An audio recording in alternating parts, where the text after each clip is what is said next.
Good evening all of you. Welcome you all on free पढ़ाई tree. आज हम लोग 24 और 25 मई के जो करंट अफेयर्स है वो डील करेंगे। यहाँ पे 25 प्लस क्वेश्चंस आपको यहाँ पे अवेलेबल हो जाएंगे। मैं ऑलरेडी आई एम विजिश्री राठौर, मैं ऑलरेडी एक अनअकैडमी एजुकेटर हूँ। बाकी के अदर कोर्सेज़ के लिए आप मुझे इस लिंक पे फॉलो कर सकते हैं, वहाँ पे आपको बाकी के सारे कोर्सेज़ मिल जाएंगे। और day by day current affairs के लिए आप मुझे फ्री पढ़ाई ट्री पे फॉलो कर सकते हैं, जहाँ पे आपको डेली बेसिस पे करंट अफेयर्स अवेलेबल होंगे। So without wasting a single second हम लोग आज का हमारा सेशन स्टार्ट करते हैं। तो आज का हमारा फर्स्ट क्वेश्चन है, Forbes has released the world's highest paid female athlete list 2020। Who has topped the list? Forbes ने दुनिया की सबसे ज़्यादा कमाई करने वाली महिला एथलीट की सूची 2020 की जो है वो जारी करी है। इस सूची में सबसे ऊपर कौन है? Simone Biles, Serena Williams, Maria Sharapova या फिर नाओमी ओसाका। इन चारों में से आपको बताना है कि कौन है जो सबसे ज़्यादा कमाई करने वाली सूची के अंदर टॉप पे है। तो इसका आंसर है नाओमी ओसाका। ओके, तो ये जापानीज़ टेनिस प्लेयर है और अभी ये टॉप पोजीशन पे है। इन्होंने यूएस की जो राइवल है उनको रिप्लेस करा है, सेरेना विलियम्स को। ठीक है, पहले टॉप पोजीशन पे थी, इनको इन्होंने रिप्लेस करके यहाँ आई है।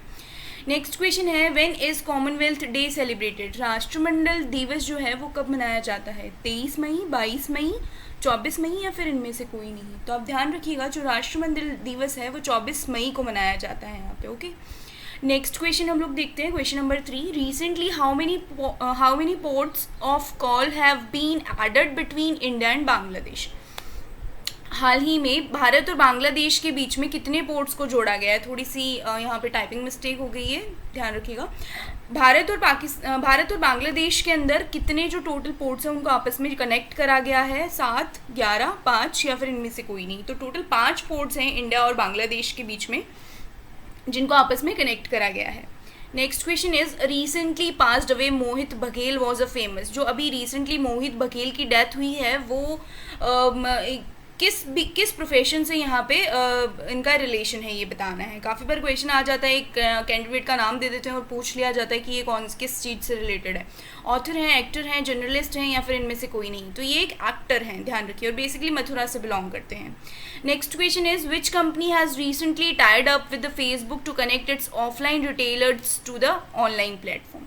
कौन सी ऐसी कंपनी है जिसने अपने ऑफलाइन रिटेलर, जो आपके ऑफलाइन कस्टमर्स हैं, उनको ऑनलाइन करने के लिए फेसबुक के साथ में टाई अप किया है? वीवो, सैमसंग, ओप्पो या फिर नन ऑफ दीज? तो इसमें से जो सैमसंग है इन्होंने टाई अप करा है फेसबुक के साथ में। Next question is, which country has recorded the world's fastest internet speed at 4.4.2 Tbps recently? हाल ही में किस देश ने दुनिया की सबसे तेज इंटरनेट स्पीड 44.2 Tbps दर्ज करी है? USA, Australia, China and none of these? तो यहाँ पे आंसर है इसका ऑस्ट्रेलिया।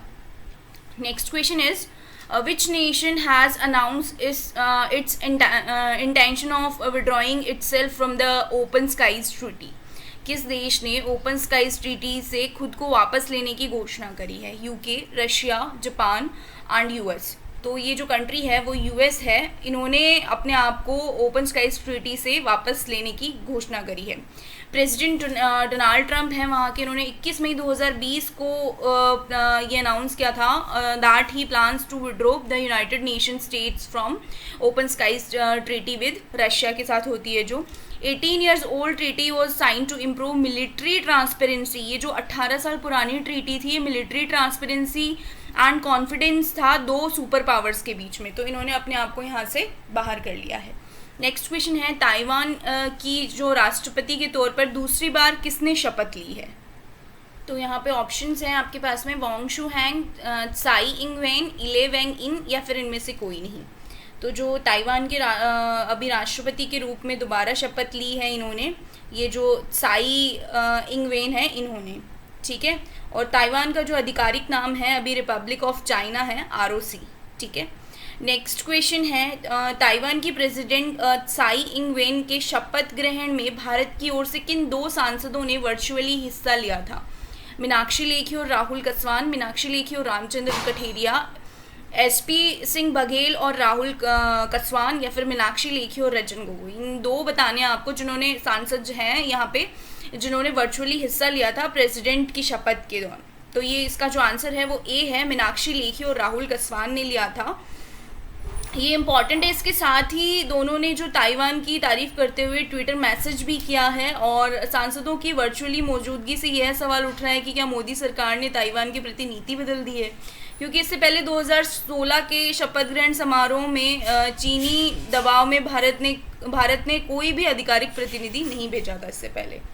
ठीक है। और चाइना ताइवान मामले के अंदर अगर आप देखें तो जैसा कि ताइवान का आधिकारिक नाम रिपब्लिक ऑफ चाइना है, जबकि चीन का जो आधिकारिक नाम है वो पीपल्स रिपब्लिक ऑफ चाइना है। पहले ताइवान जो था वो चाइना का हिस्सा था, लेकिन जब चाइना के अंदर सिविल वॉर हुआ था ना, तो चीन के बड़े हिस्से पर कम्युनिस्ट पार्टी का कब्जा हो गया था, और दूसरी पार्टी काविंगतान के पास में रह गया था जो ताइवान था। तो उसके बाद से उससे ताइवान ने खुद को अलग देश घोषित कर दिया, और चीन ताइवान पर दावा करता है और कहता है कि वह उसी का एक हिस्सा है, लेकिन ताइवान खुद को बेसिकली एक अलग कंट्री मानता है। ठीक है। और भारत के साथ ज़्यादातर देशों का डिप्लोमेटिक संबंध नहीं है। चीन के दबाव में ही भारत सहित ज़्यादातर देशों का राजनयिक संबंध जो है वो ताइवान से नहीं है। ठीक है। ये राष्ट्रपति का दोबारा शपथ ग्रहण समारोह था, ध्यान रखिएगा, और इसमें 2 लोगों ने यहाँ पे वर्चुअली हिस्सा लिया था। नेक्स्ट क्वेश्चन है, किस देश की नौसेना ने एक लेज़र हथियार का प्रशांत महासागर में परीक्षण किया जो उड़ते विमान को नष्ट कर सकता है? इंडिया, ईरान, चाइना या फिर यूएसए? तो इसमें से आंसर है यूएसए। इसको अमेरिका की ओर से चीन को चेतावनी के तौर पर देखा जा रहा है, और हाई एनर्जी लेज़र हथियार का सफलतापूर्वक परीक्षण किया गया है यहाँ पे। और ये परीक्षण प्रशांत महासागर है, पैसिफिक ओशन है, में एक जंगी जहाज पर किया गया है। वॉरशिप के डेक से एक तेज लेज़र बीम निकलती है और बीम के सामने वाला ड्रोन जलने लगता है, और ये 16 मई को करा गया था प्रशांत महासागर के अंदर परीक्षण। ठीक है, ध्यान रखिएगा। अब हम नेक्स्ट क्वेश्चन हमारा देखते हैं, किस राज्य सरकार ने अपने प्रदेश में शॉपिंग मॉल्स में शराब की बिक्री को मंजूरी दे दी है? यूपी, एमपी या फिर पंजाब और हरियाणा? तो यहाँ पे उत्तर प्रदेश है। सरकार ने ये निर्णय लिया है यहाँ पे कि शॉपिंग मॉल में महंगी विदेशी शराब, बियर और वाइन बेची जाएगी। साथ ही शराब के पुराने स्टॉक के निस्तारण के लिए भी एक उन्होंने डिटेल्ड लिस्ट जारी करी है। ठीक है। नेक्स्ट क्वेश्चन हम लोग देखेंगे, पेट्रोलियम मंत्रालय के आंकड़े के अनुसार लॉकडाउन के चलते अप्रैल में प्राकृतिक गैस, नेचुरल गैस का उत्पादन 2.62 अरब घन मीटर से घटकर कितना रह गया है? तो यहाँ पे 4 ऑप्शंस गिवन है आपके पास में, 2.11 अरब घन मीटर, 2.15, 2.11 या फिर 2.16 घन मीटर। तो इसका जो सही आंसर है वो है डी, यहाँ पे 2.16 घन मीटर रह गया है, और ये अप्रॉक्सीमेटली जो है वो 18.6% घट गया है यहाँ पे। ठीक है, तो ये ध्यान रखिएगा। नेक्स्ट क्वेश्चन हम लोग देखते हैं, research general nature climate change के अनुसार लॉकडाउन की वजह से दुनिया भर में कार्बन उत्सर्जन जो है उसमें कितने % कमी आई है? 17%, 10%, 15% या फिर 11%? तो टोटल कमी आई है यहाँ पर 17%। फैक्ट बेस्ड क्वेश्चन हैं, इंपॉर्टेंट है, ध्यान रखिएगा। तो इसकी हम डिटेल देख लेते हैं एक बारी के लिए कि जैसे कार्बन डाइऑक्साइड के रोजाना होने वाले उत्सर्जन में 17% तक आपने देखा कि यहाँ पे कमी आई है। हालांकि वैज्ञानिकों का ये कहना है कि जब जग जीवन सामान्य हो जाएगा तो हालात फिर से बदल जाएंगे, लेकिन अभी तो काफ़ी सही है। कार्बन उत्सर्जन वर्ष 2019 के स्तर से कम है, और ये सेकेंड वर्ल्ड वॉर के बाद कार्बन उत्सर्जन में सबसे बड़ी वार्षिक गिरावट देखी गई है। ठीक है। विश्व के सबसे बड़े कार्बन उत्सर्जक चीन ने फरवरी में कार्बन प्रदूषण में करीब 1/4 तक कटौती की थी। ये काफ़ी इंपॉर्टेंट न्यूज़ है। अब नेक्स्ट हम लोग देखेंगे हमारा क्वेश्चन, चीनी कंपनी टिकटॉक ने एक नया CEO किसे नियुक्त किया है? Michael Hussey, Kevin Mayer, George Edison, जिया जुकरबर्ग? तो इसका आंसर है केविन मेयर को अभी नया CEO नियुक्त करा गया है टिकटॉक का। नेक्स्ट हम लोग देखते हैं, विमानन मंत्रालय, मिनिस्ट्री ऑफ एविएशन ने लॉकडाउन के बीच किस तारीख से 1/3 घरेलू उड़ानों को फिर से शुरू करने की घोषणा की है? 29 मई, 25 मई, 5 जून या फिर 1 जुलाई? तो ये 25 मई से है। हालांकि महाराष्ट्र और पंजाब जैसे कुछ राज्य इसका विरोध भी कर रहे हैं, लेकिन महाराष्ट्र और पंजाब ने कहा है कि उनके यहाँ फ्लाइट से आने वाले यात्रियों को 14 दिन तक क्वारंटाइन किया जाएगा और तब बाहर जाने की आज़ादी होगी। नेक्स्ट क्वेश्चन हम लोग यहाँ पे देखेंगे, कोविड-19 से रिलेटेड है। तो कोविड-19 महामारी के बीच वायुसेना यानी इंडियन एयरफोर्स ने किन रक्षा अधिग्रहण को रोकने का फैसला किया है? हॉक प्लेन यानी ट्रेनर विमान, पिलाटस बेसिक ट्रेनर विमान, जगुआर लड़ाकू विमानों के लिए अमेरिकी इंजन, या फिर इन सभी को? तो इन सभी को करा है। वायुसेना के प्रमुख RKS भदौरिया ने यह ऐलान किया है और इसकी लागत करीब 8,000 करोड़ रुपए थी। इन प्रोजेक्ट्स के तहत ब्रिटेन से 20 अतिरिक्त हॉक प्लेन खरीदने की योजना थी और स्विट्ज़रलैंड ने 38 पिलाटस बेसिक ट्रेनर विमान आने थे। तो ये इन्होंने अभी इस पर बंद कर रोकने का सीन का फैसला करा है। नेक्स्ट क्वेश्चन हम लोग देखते हैं इसका कि जो यूपी के मुख्यमंत्री हैं योगी आदित्यनाथ, उनके बारे में यहाँ पे बात हो रही है कि उन्होंने प्रवासी कामगारों को रोजगार देने के लिए कौन सा आयोग बनाने की घोषणा की है। श्रमिक आयोग, मजदूर आयोग, प्रवासी आयोग या फिर कोविड-19 आयोग। तो ये जो है इन्होंने माइग्रेशन कमीशन बनाया है, प्रवासी आयोग, और ये आयोग उनके लिए बनाया जाएगा जो दूसरे राज्यों से वापस लौटे हैं। इस राज्य में प्रवासी मजदूर और कामगारों को रोजगार दिलाने में मदद करेगा और इसके लिए वापस लौटे सभी मजदूरों की स्किल मैपिंग की जाएगी और उनका सारा डेटा इकट्ठा करेंगे ये लोग। और ये घोषणा जो है यूपी के सीएम ने करी है। उन्होंने बताया कि 23 लाख कामगारों और श्रमिकों को अपने प्रदेश में वापस लाया जा चुका है बेसिकली। ठीक है, काफ़ी बड़ी संख्या है। नेक्स्ट क्वेश्चन देखते हैं हम लोग। यहाँ पे यूरोपियन स्पेस एजेंसी से रिलेटेड है कि इसके रिसर्च के अनुसार पृथ्वी का चुंबकीय क्षेत्र जो है मैग्नेटिक फील्ड किस जगह पर कमज़ोर हो गया है। अफ्रीका और दक्षिणी अमेरिका के बीच में और कनाडा और यूएस के बीच में, हिंद महासागर और यूरोप, इन चारों में से बताना है। तो इसका जो सही आंसर है वो ए है। अफ्रीका और दक्षिण अमेरिका के बीच में ये जो है वो कमज़ोर हो गया है।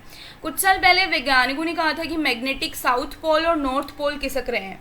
हालांकि मैग्नेटिक पोल और ज्योग्राफिक पोल में फ़र्क होता है, लेकिन अब यूरोपियन स्पेस एजेंसी के वैज्ञानिकों ने चौंका देने वाला ये खुलासा किया है कि पृथ्वी का चुंबकीय क्षेत्र कमज़ोर पड़ रहा है। और ये न्यूज़ इंडिया में हिंदुस्तान टाइम्स सहित कई न्यूज़पेपर में पब्लिश किया जा चुका है। ठीक है, अब पृथ्वी के जीवन के लिए जो मैग्नेटिक फील्ड है वो क्यों ज़रूरी है।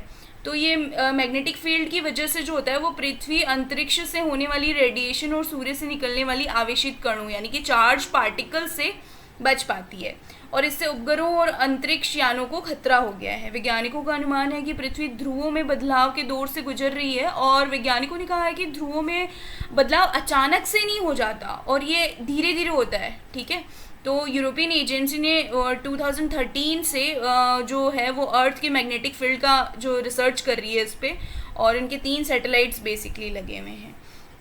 तो ये जो मैग्नेटिक फील्ड है ख़ासतौर पर अफ्रीका से दक्षिणी अमेरिका के क्षेत्रों के बीच में कमज़ोर हो रहा है। ठीक है, मैग्नेटिक फील्ड कैसे बनता है, एक छोटा सा देखते हैं अपन कि जो यूरोपियन स्पेस एजेंसी है उसके अकॉर्डिंग ऐसा होता है कि जो मैग्नेटिक फील्ड होता है वो अर्थ की सरफेस के नीचे जो आउटर कोर वाली परत में जो हॉट लिक्विड और आयरन के बह रहे होते हैं उनके कारण होता है। और ये जो लेयर होती है हमारी जो अर्थ से 3000 किलोमीटर नीचे है। ठीक है, तो ये चीज़ मैंने आपको यहाँ पे बताने की कोशिश की है। नेक्स्ट हम लोग देखते हैं, चीन की ओर से लाए जा रहे नए विधेयक के खिलाफ हांगकांग में विरोध प्रदर्शन बढ़ गए हैं। कौन सा विधेयक है? प्रत्यर्पण विधेयक, राष्ट्रीय सुरक्षा विधेयक, राष्ट्रीय नागरिक विधेयक, या फिर इनमें से कोई नहीं। तो ये जो विधेयक है वो ये राष्ट्रीय सुरक्षा विधेयक है बेसिकली। दरअसल चीन लोकतंत्र समर्थक आंदोलनकारियों से निपटने के लिए हांगकांग में राष्ट्रीय सुरक्षा एजेंसियों की स्थापना करने की तैयारी कर रहा है।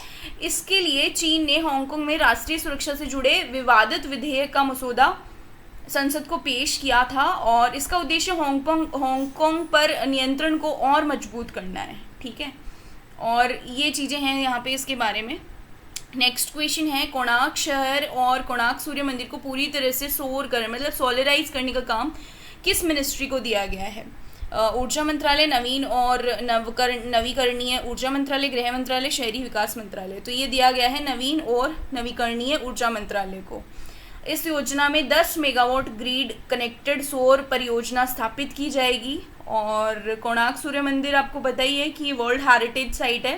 13वीं शताब्दी में राजा नरसिंह देव प्रथम ने बनवाया था और इस मंदिर को रथ के आकार में डिज़ाइन किया गया था। इसे 1984 में यूनेस्को की विश्व धरोहर घोषित किया गया था। ठीक है, ये इंपॉर्टेंट फैक्ट्स है। नेक्स्ट क्वेश्चन देखते हैं, who has launched an e-commerce app जिसका नाम है ऑर्डर मी? और टाटा, रिलायंस, पतंजलि या इनमें से कोई नहीं। किसने अभी ई-कॉमर्स ऐप लॉन्च करी है जिसका नाम है ऑर्डर मी? तो ये पतंजलि मार्केट में ऐप के यहाँ पे भी पहुँच गए हैं ये, तो पतंजलि इसका आंसर है। नेक्स्ट क्वेश्चन है, recently there has been a proposal in Indian Army called Tour of Duty. For how many years can ordinary people stay in army? ठीक है, sorry this is the typing mistake I guess.